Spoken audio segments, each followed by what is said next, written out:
Pelaku perjalanan domestik terutama penumpang udara dan laut tentu tidak asing dengan aplikasi Electronic Health Alert atau EHAC. EHAC merupakan kartu kewaspadaan versi modern dan menjadi salah satu persyaratan wajib bagi masyarakat ketika bepergian di dalam maupun luar negeri. Calon penumpang udara dan laut wajib mengisi EHAC dengan sejumlah data-data pribadi sebagai salah satu syarat perjalanan. Namun sayangnya aplikasi buatan Kementerian Kesehatan itu diduga bocor. Keamanan 1,3 juta data pengguna IHAC rawan disalahgunakan.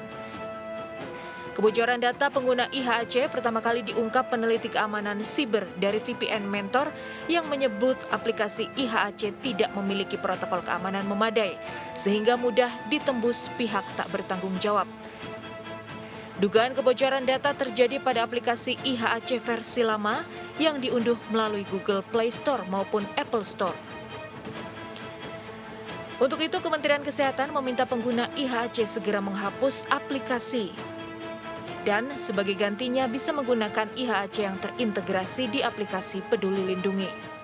Sejak tanggal 2 Juli 2021, kita sudah mulai menggunakan aplikasi Peduli Lindungi, di mana EHAC ini sudah terintegrasi dan berada di dalam aplikasi Peduli Lindungi.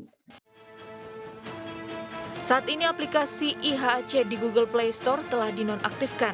Penyelidikan terhadap dugaan kebocoran terus dilakukan.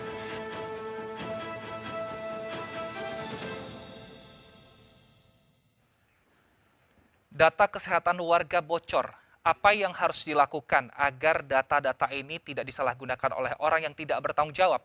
Kita akan membahasnya pemirsa dengan salah satu narasumber kita pada malam hari ini. Ada Pak Pratama Persada, pakar keamanan siber Cisrek. Selamat malam Pak Pratama. Selamat malam Mas Wilson. Baik, Pak Pratama, ada 1,3 juta data warga Indonesia yang diduga bocor. Apa yang harus dilakukan pertama kali oleh pemerintah ataupun pemilik data? Untuk pemerintah menurut saya harus segera melakukan langkah-langkah mitigasi yang tepat ya, gitu.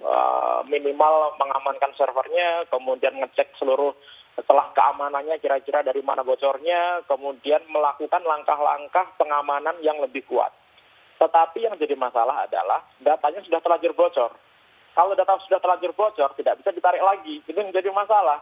Sehingga akibatnya data yang sudah bocor itu ketika jatuh di tangan orang yang tidak bertanggung jawab, itu bisa digunakan untuk hal-hal yang bisa merugikan si pemilik data ini, yaitu masyarakat Indonesia begitu. Ada 1,3 juta data loh, lengkap isinya.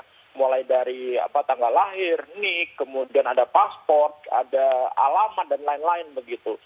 Untuk orang-orang yang suka berbuat kriminal, data ini sangat enak sekali digunakan mereka untuk melakukan penipuan, kemudian untuk melakukan take over akun dan lain-lain begitu. Nah ini yang sebenarnya tidak disadari. Kadang-kadang kita merasa bahwa ya bocorlah, biarinlah gitu. Dan kita kadang-kadang meremehkan gitu bahwa oh ini adalah data lama begitu dari Juli 2021. Hey, Juli 2021 itu artinya masih baru begitu. 1,3 juta data ini data yang valid loh. Begitu. Artinya apa? Kalau ini bocor, masyarakat yang nanti akan dirugikan, begitu. Jadi nggak bisa excuse. Bagaimana nanti kalau terjadi misalkan penipuan begitu, kemudian terjadi pengambil alihan akun dompet digitalnya, bagaimana kalau terjadi pengambil alihan rekeningnya gara-gara data yang bocor ini? Siapa yang mau tanggung jawab? Nggak ada gitu. Nah di Indonesia sayangnya belum ada hukum yang bisa menjerat institusi atau platform begitu yang mereka mengumpulkan data, kemudian terjadi kebocoran data di platformnya. Itu belum ada gitu. Sehingga kenapa ini selalu terjadi? Terjadi dan terjadi lagi. Begitu Mas Wilson. Artinya jika sekarang pun e-hack ini di-uninstall, itu tidak ada artinya dong, karena data kita sudah tersebar. Begitu Pak Pratama? Ya nggak ngaruh. Gimana logikanya gitu. Kita menguninstall aplikasi e-hacknya begitu, kemudian data kita terus balik lagi begitu. Ya enggak lah. Data kita sudah terlanjur bocor, 1,3 juta data ini sudah bocor bersama data-data lain sebelumnya ya, BPJS Kesehatan, Tokopedia, BRI dan lain-lain begitu. Artinya sudah bocor di sana, nggak ada yang bisa dilakukan begitu. Ya bolehlah kita uninstall aplikasinya karena sudah tidak digunakan lagi gitu, tapi itu tidak ngaruh. Nah sekarang apa nih, kita tunggu nih apa yang akan dilakukan pemerintah begitu. Ini Kemenkes saja minta maaf aja nggak kalau yang saya perhatikan begitu. Padahal jelas-jelas datanya itu bocor begitu. Nah ini yang menurut saya Mas Wilson begitu, kepentingan rakyat itu seperti tidak diperhatikan. Karena apa? Karena yang mengalami kerugian ini adalah rakyat. Percuma kita mengedukasi masyarakat, oh Anda harus mengamankan data, Anda harus melakukan bikin password yang kuat, Anda harus bikin password yang beda-beda begitu. Tapi ternyata bocornya bukan dari masyarakat, bocornya dari pemilik platform yang memang lebih masif datanya disimpan di tempat mereka. Itu yang jadi masalah. Nah, tidak ada sampai saat ini yang dilakukan pemerintah ketika terjadi kebocoran ini gitu. Dan masyarakat kita juga tidak bisa melakukan apa-apa karena mereka sudah menjadi korban. Satu-satunya yang bisa dilakukan adalah waspada. Waspada kalau misalkan tiba-tiba ada percobaan penipuan atau percobaan penawaran-penawaran yang tidak jelas begitu ke handphonenya begitu, karena nomor handphonenya sudah terlanjur bocor begitu. Saya pun mengalami juga gitu, tiap hari menerima SMS nggak jelas begitu yang kalau misalkan kita blok besoknya muncul lagi dengan nomor-nomor baru begitu, sehingga kita terganggu. Nah, untuk yang di kota-kota besar, mungkin kita ngerti lah, kita dapat literasi digital yang bagus gitu, ini penipuan begitu. Tapi banyak saudara-saudara kita nggak ngerti, dikiranya itu beneran. Dan akhirnya banyak kerugian yang ditimbulkan. Nah Pak Pratama, penipuan seperti apa yang biasanya terjadi jika data-data utama tadi bocor? Sehingga warga ini bisa waspada Pak, ketika ada informasi yang datang ataupun mengkonfirmasi ulang atas nama kita. Yang paling enteng pengambil alihan akun lah, misalkan pengambil alihan akun WA atau pengambil alihan akun media sosial begitu. Karena kebocoran data itu juga disertai dengan password. Biasanya kalau kita punya akun di platform A begitu dan ternyata itu bocor, passwordnya bocor begitu. Jadi bisa diambil alih. Atau misalkan WA kita, WhatsApp kita gitu, bisa diambil alih gitu sama orang. Karena mereka tahu nomor handphone kita, kemudian mereka bisa melakukan social engineering, minta OTP yang dikirimkan ke kita begitu. Yang kedua adalah nomor handphone itu bisa diasosiasikan dengan dompet digital yang ada. Jadi kita bisa tahu nih dari nomor handphone ini, dia punya dompet digital apa, dia punya GoPay nggak, dia punya OVO nggak, dia punya Dana nggak, atau punya yang lain nggak begitu. Nah, kalau sudah ketahuan itu, bisa dilakukan proses social engineering kepada si target ini. Misalnya pura-pura salah kirim OTP gitu. Kita nih dari Alfa tadi ada yang beli kode game, ternyata salah kirim Pak, tolong dikirimkan balik. Padahal itu kode OTP gitu. Begitu kita kirimkan, ternyata dompet digital kita di take over sama orang begitu. Untuk level yang lebih tingginya lagi, bisa digunakan untuk pengambil alihan rekening bank. Ingat dulu ada senior kita, senior wartawan, Bang Ilham Bintang gitu. Ternyata di take over rekeningnya, dikuras semua isi tabungannya begitu. Nah, ini yang menyebabkan gitu bahwa masyarakat ini sebenarnya potensial untuk mengalami kerugian begitu. Hanya gara-gara kebocoran data. Belum lagi kalau misalkan dikirimkan tawaran-tawaran yang nggak jelas, misalkan pinjol yang ilegal, kemudian tawaran perjudian dan lain-lain begitu. Bahkan banyak kasus juga data-data kita itu digunakan orang lain untuk mengajukan aplikasi pinjol ilegal. Sehingga kita mendadak bulan depannya, kita ditagih debt collector, padahal kita tidak melakukan pinjaman. Karena data kita digunakan orang lain untuk melakukan pinjaman. Nah, itu yang bahaya. Karena yang bocor ini lengkap loh, Mas Wilson gitu. Sampai NIK, sampai KK, sampai nomor handphone, alamat rumah, foto, selfie, orang dengan fotonya gitu.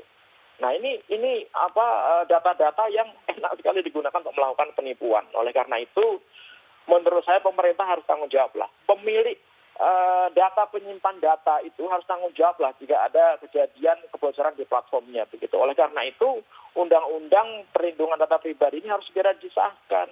Karena itu adalah salah satu cara supaya pemerintah itu bisa melindungi rakyatnya, kan gitu. Tapi kan sekarang masih deadlock gitu. Baik, sebelum ngomongin tanggung jawab pemerintah, Pak Pratama, masyarakat lantas jika seperti ini apa yang perlu dilakukan? Apakah perlu mengganti nomor handphone atau mengganti semua sandi dari perbankan atau dompet digital yang dipunya sehingga bisa mengurangi resiko ini terjadi, Pak Pratama? Oke, kalau sudah terlanjur datanya bocor, begitu kita bisa ngecek sih data kita bocor apa tidak itu kalau dipublikasikan di internet ya. Di beberapa site kita bisa cek, misalkan monitor.firefox.com gitu, kita bisa cek dengan menggunakan email, apakah data kita ini bocor apa tidak. Nah, langkah-langkah mitigasi yang bisa kita lakukan sebagai pribadi gitu. Yang pertama adalah tiba-tiba ganti password gitu. Karena siapa tahu password kita ini bocor. Sehingga ketika orang mau masuk ke akun kita sudah mengganti dengan password yang baru gitu. Kemudian yang kedua adalah kita mulai melakukan pengamanan informasi-informasi yang cukup private yang kita miliki begitu. Jangan kita taruh di tempat publik gitu. Artinya misalkan kita naruh di cloud, kita naruh di media sosial atau naruh di mana begitu. Sebaiknya kita simpan sendiri untuk diri kita. Kemudian kalau bisa gitu, kita batasilah informasi-informasi yang kita upload ke media sosial atau ke internet begitu. Jangan mengupload informasi-informasi yang sifatnya pribadi begitu. Nah, kemudian karena kita ini menjadi target, semuanya nomor handphone kita sudah blow up keluar begitu, kita hati-hati dengan phishing.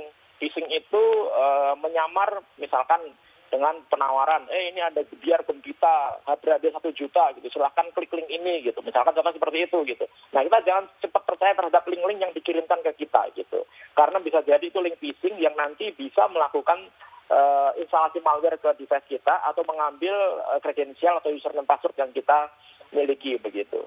Nah, selanjutnya kalau misalkan kita sudah melakukan itu, pasang antivirus di handphone kita masing-masing atau anti malware begitu. Kalau kita nggak bisa beli yang berbayar, yang gratisan banyak yang bagus. Supaya apa? Supaya device kita ini, tempat kita nyimpen data ini gitu, aman ketika ada yang coba-coba melakukan injeksi ke device kita menggunakan malware atau virus gitu. Sehingga orang tidak bisa masuk ke dalam handphone kita.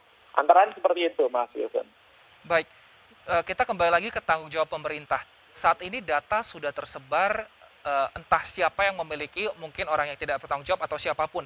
Jika nanti pelakunya sudah ditangkap, misalnya polisi kita bekerja sama dengan Interpol atau siapapun yang bisa menangkap orang-orang ini, apakah data itu bisa dihilangkan juga dari peredaran, misalnya sudah di internet, bisa dihilangkan kah, Pak Pratama? Nggak bisa lah, Mas. Gimana mau bisa dihilangkan? Apalagi ketika data itu sudah diindeks oleh mesin pencari, misalkan oleh Google gitu. Data itu nggak bisa hilang gitu. Apalagi ketika data itu sudah menyebar kemana-mana. Pasti nanti akan ada yang mere-upload-nya lagi begitu.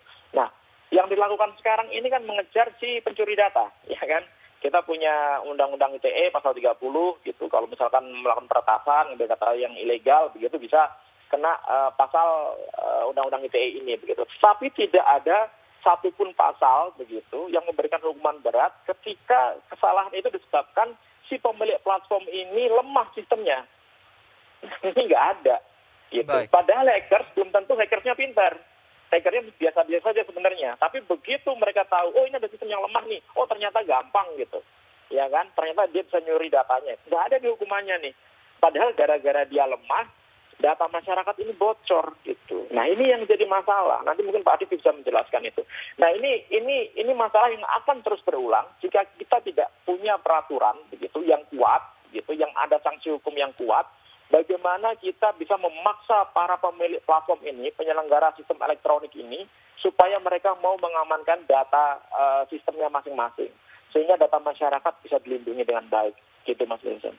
Baik, Pak Pratama, kita akan lanjutkan dialog kita bersama dengan anggota Komisi 1 DPR RI, Bang Dev Laksono. Usai jeda, pemirsa tetaplah bersama kami di Indonesia Bicara.